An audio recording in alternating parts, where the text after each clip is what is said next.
What is going on, guys? Postgrad Dom coming at you today with another video. Today we're going to be talking about budgeting. Now, starting off is, what is budgeting? Budgeting is just basically knowing how much money you have coming in and knowing how much money you have coming out each month, so you can kind of adjust your plan based off that. Now, the name of the game is to kind of avoid declaring bankruptcy. I declare bankruptcy! Which isn't just losing a monopoly in real life for some reason. So you got to pay your bills, so you have to know how much money you are spending. We've all been there where we went to check our bank account, maybe we just made a big impulse purchase, you just had a fun weekend, and you noticed that your bank account was a little bit lower than you were probably expecting.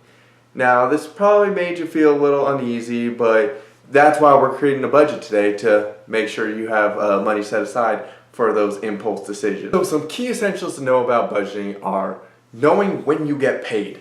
So what do I mean by that? Knowing when you get paid. Are you on a weekly paycheck? Or is your paycheck coming bi-weekly? Maybe it's coming monthly. Knowing when that money is coming in is going to help you plan for the future.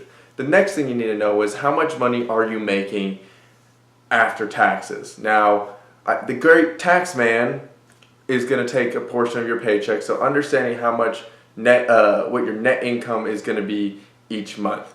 So moving on from there, we got to talk about a little about expenses. Now, expenses. I like to categorize my expenses into three different ways. You have your essential expenses, you have your life expenses, and then you have your discretionary expenses. Now, starting with number one, essential expenses. These are more fixed expenses that you'll have. So some examples of these are going to be like rent, your car insurance, utilities, things that you don't get to negotiate, and if you don't pay, it's probably going to affect you in a very negative way, such as affecting your credit score, could be evicted. So these are expenses you want to make sure you budget for and you can afford. The next level is life expenses. Life expenses could be things like your groceries, you have your dry cleaning, clothing, gas. Life expenses are still necessities, but they're a little bit more variable when looking at your budget. So, and lastly, we have discretionary expenses. Discretionary expenses this is your fun money. You can spend it on beer, you can spend it on dining out, you can use it on dates. Yeah, that's right. You do have to factor in dates and stuff into your budget, and they're kind of at the bottom of the list for essential expenses. They're not up there, so you can tell your significant other that one. Have fun with that conversation. Tell them that Postgrad Dom told you that, and tell them to like and subscribe. So that's the breakdown of these expenses. Now, moving on, you'll notice that I didn't cover savings. Now, savings are supposed to be factored into your budget, but in a different way. Savings are going to give you that nest egg to kind of, in case of a rainy day, something happens, and you'll want to put away about 6 months worth of essential expenses into your savings for a just-in-case fund. Now, also what comes into savings are different savings vehicles. So you'll have basic things like a basic savings account.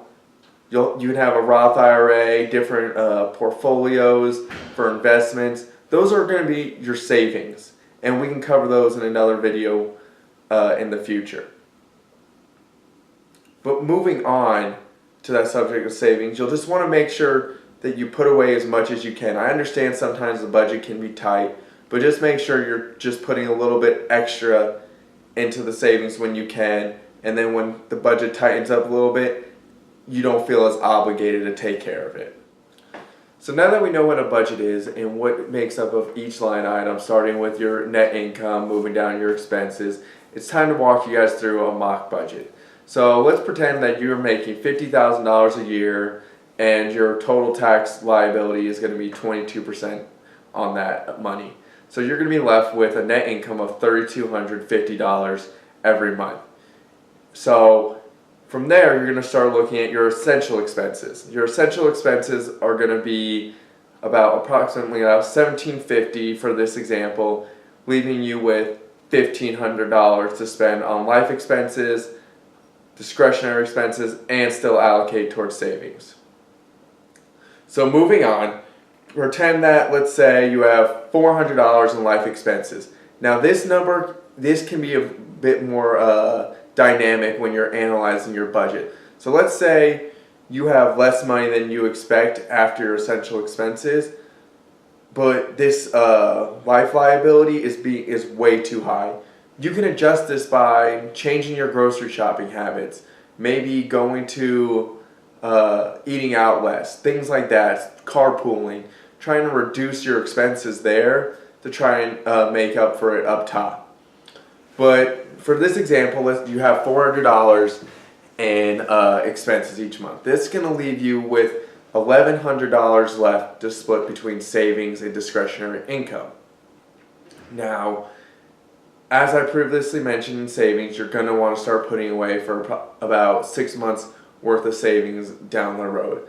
But I'm not going to have you put away savings, and I'm not going to recommend you put away savings so you can't have any fun. What's the point in working if you don't enjoy your money a little bit? So, for example purposes, we're going to say you put away $700 into different savings vehicles, and now you're left with $400 in discretionary income. This is the fun money.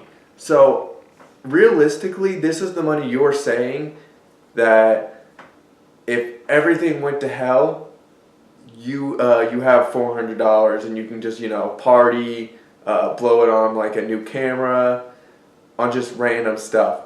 And now you can live comfortably knowing that you took care of your expenses up top and your budget is allocated properly.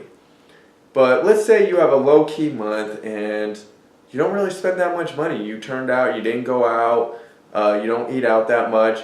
This discretionary money doesn't get to roll over into the next month. You should take this money and move it into your savings account until you have a comfortable nest egg to sit on. And eventually you can take some of that money and invest it, which will be covered in a later video. Haha, foreshadowing. So that's a basic breakdown of how to make a budget. And that's what I have for you today about how to budget and how to create a budget. Hey guys, if you have any questions, please leave a comment down below. And if you like this video, please hit the like button, please subscribe and tell your friends. More videos are to come on getting you through this post-grad life. Alright guys, have a good one.